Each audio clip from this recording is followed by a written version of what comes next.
Imagine walking into your kitchen early in the morning. You are half awake or still sleepy. The coffee hasn't kicked in yet. And then, out of nowhere, your 5-year-old grandson asks, Grandma, where do people go when they die? You are taken aback. What to answer? And that jolt, you are half sleepy and you don't know what to answer. That shift from the ordinary to something eternal is what the gospel feels like today. In the Jewish tradition, funeral rites were very sacred and they were very precise. The body of the deceased was wrapped in a cloth, anointed with spices, and quickly buried, usually before sunset.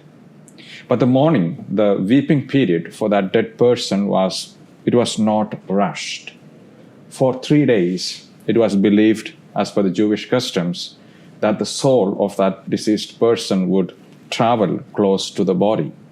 And during this period, when the tranquility of the earth allowed space for mourning and prayer, it was customary for family and close friends to visit the tomb, especially early in the morning. So it was no accident that on the third day, Mary Magdalene went to the tomb. She is not going to witness a miracle there. She was there to complete the funeral rites, to anoint a lifeless body. But what she found was not death. A stone rolled away, and 2 angels with a message, and then the risen Christ himself uttered her name as much as he could, Mary. And Mary Magdalene is not doing she is doing exactly what many of us do when we grieve. She is retracing steps, revisiting places, replaying her memories. She comes to the tomb, but not to find answers. She comes because she doesn't know what else to do. It's like how we keep a chair at the table even after someone is gone, or how we talk to photos as if they could talk back. Grief is love that has nowhere to go.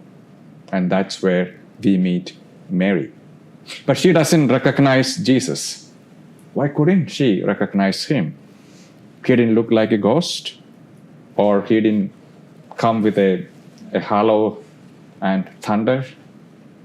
Mary was looking for the old Jesus, the one she had seen on the cross. She was unable to even imagine that he had risen from the dead. Did the gardener even resemble the Jesus she had known when he had walked the earth? Did he look too ordinary? Had his original features changed after he rose from the dead?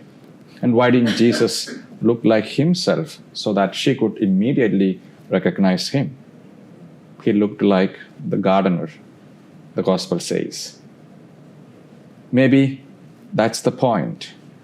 Maybe the resurrected Jesus doesn't always show up in dazzling visions, but in the ordinary, in someone who brings you a cup of tea early in the morning, or in the neighbor who mows your lawn without being asked, or in a child who whispers, I love you, when you least expect it. And then comes the moment that changes everything. Jesus says her name, Mary. Just one word, one name. But in it, the voice of creation, the voice that said, let there be light, now says to Mary, let there be hope. And that's the twist of Easter. It's very personal.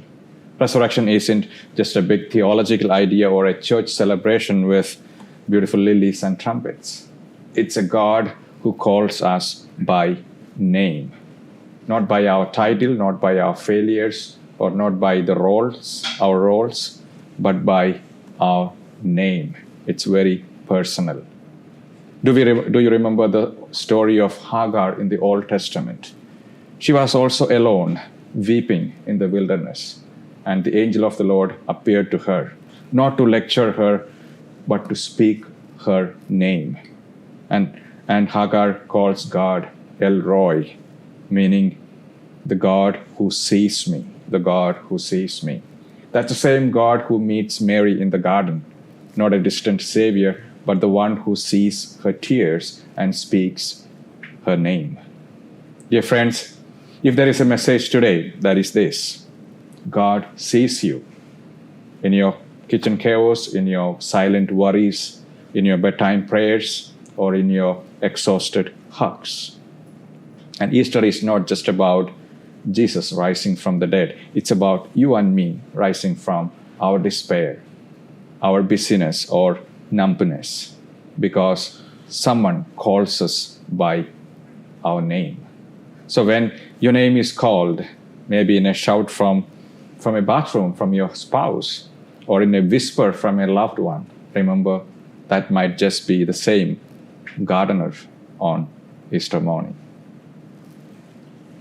Amen.